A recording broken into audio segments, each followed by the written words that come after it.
Salut, c'est la Saint-Moi. Alors parlons d'amour, d'un amour sain et sincère. Parlons de la splendeur du pingouin.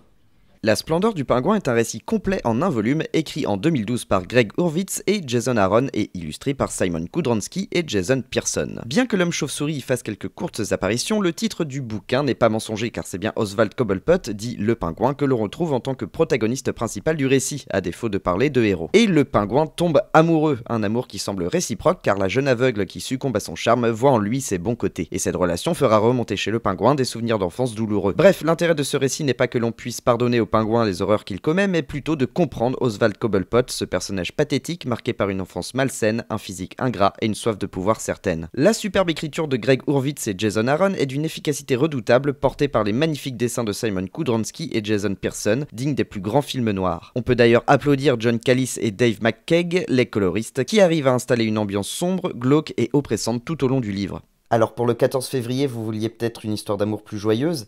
Eh bien le comics grincheux a sans doute ce qu'il vous faut. Salut à tous, moi aujourd'hui au lieu de grincher, je vais faire sortir mon côté romantique et je vais vous parler de Saga. Saga, c'est un comics de Brian Kevogan et Fiona Staples qui est en fait la rencontre entre le space opéra et Roméo et Juliette. Alors, pour faire plus explicite et vous donner un peu plus envie que ça quand même, en fait c'est l'histoire d'un jeune couple qui donne naissance à une petite fille. Le seul hic, c'est que ce couple fait en fait partie de deux races qui sont ennemies depuis des siècles et qui donc se font la guerre depuis des siècles également. Et donc ils vont se faire traquer et pourchasser dans toute la galaxie. Et en fait l'histoire de Saga, ça va être l'histoire d'une fuite en avant pour pouvoir s'aimer et éduquer leur fille librement et de manière plus ou moins pacifique en fait. C'est un comics qui en fait a en son cœur un couple qui est très agréable à suivre parce que les dialogues de Brian Kevogan sont très bons, mais aussi parce que c'est un couple en fait qui est assez attachant et normal. Je veux dire, ils baisent, ils s'engueulent, ils s'aiment au fond.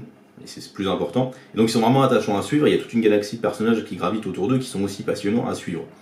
En plus de ça, Brian Kevogan développe énormément de thèmes, comme la tolérance, la paix, l'amour, le respect de l'autre, le pacifisme.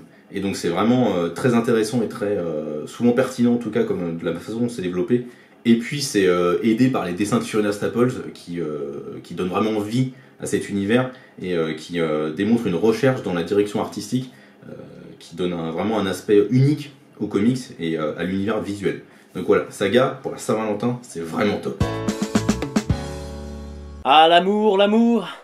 Mais le sexe dans tout ça, eh ben c'est pour ça qu'on va parler de Sunstone.